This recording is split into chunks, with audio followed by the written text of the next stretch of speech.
Obrigada viu, pela oportunidade. Está me ouvindo bem? Agora sim, ouço muito bem. Tá bom, ok. Doutora Cléo, esse ataque de hoje já contabiliza o 23º nessa pesquisa? Sim, só uma observação que nós estudamos apenas aqueles ataques que ocorrem nas escolas e são perpetrados por alunos ou ex-alunos, tá?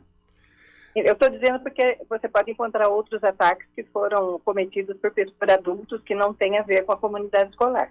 Sim, como por exemplo aconteceu na semana passada em Indaiatuba, né? Aquele pai que achou que a filha tinha sido sequestrada, né? Isso, exatamente. Então, a nossa pesquisa é dentro da comunidade escolar, com alunos e ex-alunos que são esses que cometem esse tipo de ataque.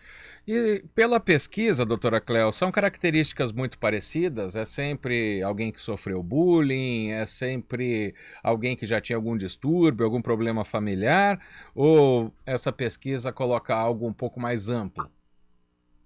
Eu queria ter uma resposta definitiva, né, Marco? Mas não temos. São vários fatores, realmente, né? São fatores bem diferentes, às vezes, e alguns comuns aos que ocorrem nos Estados Unidos. E sim, alguns envolvem bullying, mas eu acredito que a questão da pandemia também fortaleceu essa questão, mas eu quero chamar atenção também para essa questão dos discursos de ódio que nós temos, né, que são disseminados pelas redes sociais, e aí eu incluo também os jogos, os chats de conversas, né, onde esses adolescentes acabam encontrando um reconhecimento, né, um acolhimento, uma aceitação e até um estímulo, né, para cometer esse tipo de ataque. Nós estamos numa sociedade muito polarizada e com extremos discursos de ódio. Pois não, Marcos? Não, é exatamente sobre isso, né? O discurso de ódio é importante a senhora trazer esse assunto para discussão, porque hoje nós já conversamos também com o educador parental, né? E ele dizia que os games, por exemplo, são uma outra realidade, né? Que não fariam parte. Mas pelo que a pesquisa traz, né? Essa pesquisa que a senhora fez na Unicamp tem influência, né? Porque é algo que acaba banalizando a violência, um jogo que está à disposição de criança de qualquer idade aí, que ela sai matando, né? E que é o objetivo do jogo, inclusive, fazer isso. Então, Marco, eu não vou dizer para você que o jogo é um dos causadores. Na verdade, só vou dizer para você como é que se dá essa cooptação. Porque você pode ver que milhares, aliás, milhões de crianças e adolescentes jogam e nem todos fazem esse tipo de ataque, né? Mas é uma cooptação que nós chamamos de como discursos radicalizados. E o que acontece é que esses adolescentes entram nesses jogos, em todos esses jogos tem chats de conversas, né? E através dessas conversas eles são atados, eles acabam conversando como se fossem amigos, né? E ele se sente muito acolhido, muito pertencente àquela comunidade que está ali conversando com ele. E o que acontece é que ali ele acaba sendo visto. Então, não são especificamente os jogos e nem aquela violência toda que traz nos jogos, mas acaba banalizando de uma certa forma. Exato. E tem outras situações também, né? Quando um vai vendo o exemplo do outro, né? Uma certa reação em cadeia, sim, né? E o discurso de ódio é o que mais tem, porque hoje se faz tanta campanha pela igualdade, né, das pessoas, seja por raça, por religião, por orientação sexual, e às vezes isso tem um efeito contrário com esse discurso de ódio, mais ou menos não aceitar essas novidades, doutor? É que o discurso de ódio, ele acaba cooptando pessoas que estão numa realidade com vários fatores que fazem com que ela procure aquele tipo de acolhimento, né? Então, não é que uma coisa tem uma relação com a outra, né? Que é lógico que as campanhas são muito necessárias e ainda acho que precisam ser mais alimentadas nas escolas, né? Mas essa questão de, por exemplo, vou te dar um exemplo das redes sociais.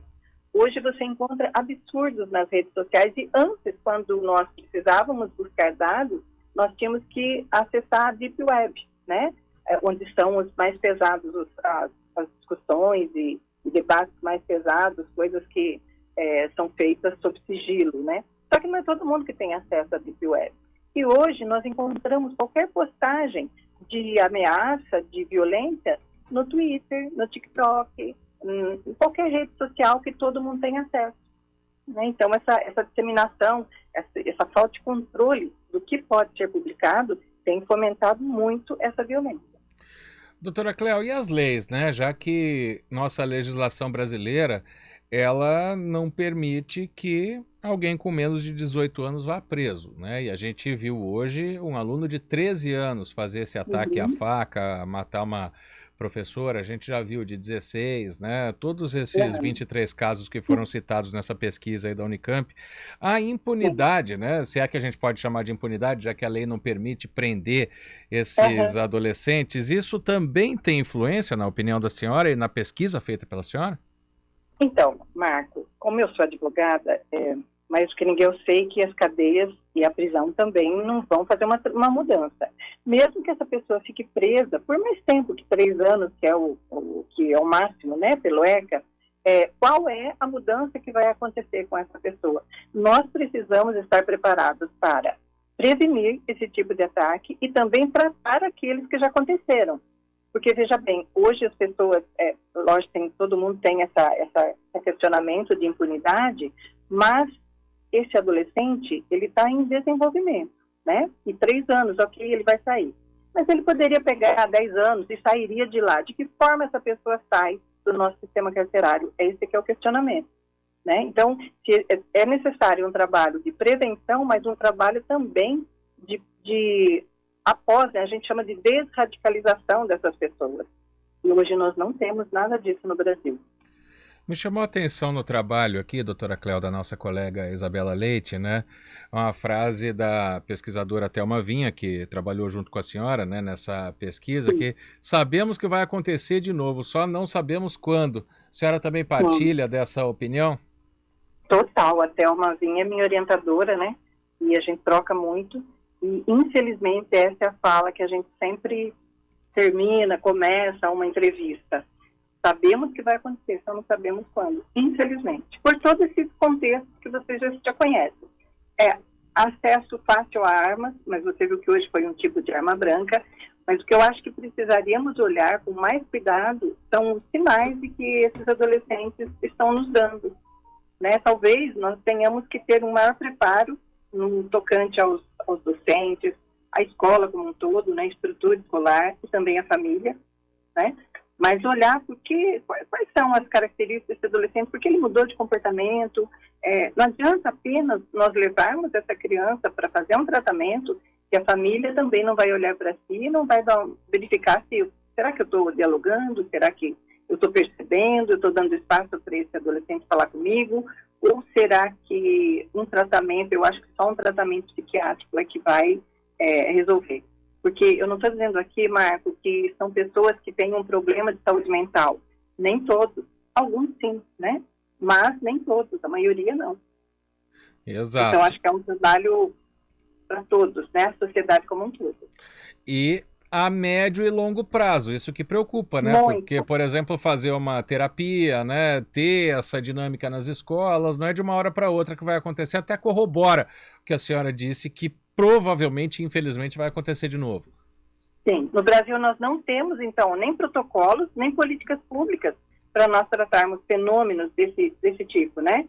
Então, é necessário que as pessoas saibam. Você mesmo viu que no episódio de hoje, alguns alunos falam, mas ele ameaçou, mas postou, a gente não acreditou, né? O que se deve fazer? Quais são os protocolos que nós temos, né? Se nós temos desconfianças, ameaças, postagens, para quem eu falo sobre isso, né?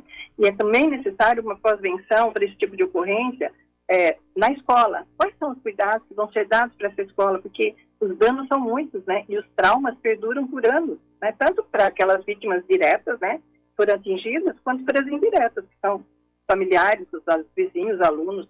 Nós estivemos em Aracruz no final do ano e, assim, as pessoas estão destroçadas. Não tenha dúvida. Infelizmente eu espero, né? Eu espero que a gente não volte a falar tão rápido sobre isso, mas infelizmente a gente tem que ficar... Marco. Eu também. Temos que ficar de olho aberto, doutora Cléo. Muito obrigado. Eu só queria reforçar desses 23, o que nos chama a atenção é que desses 23, 10 aconteceram em apenas 9 meses. Né? Então, quer dizer, demorou 20 anos para acontecer 10 desses ataques. Então, é muito preocupante. Muito mesmo, é um número muito próximo. Doutora Cléo Garcia, advogada mestranda em Educação pela Unicamp, fez essa pesquisa aí com 23 ataques e muitos deles concentrados em apenas 9 meses. Obrigado por nos atender, doutora. Uma boa tarde. Eu que agradeço, Marco. Um abraço a todos.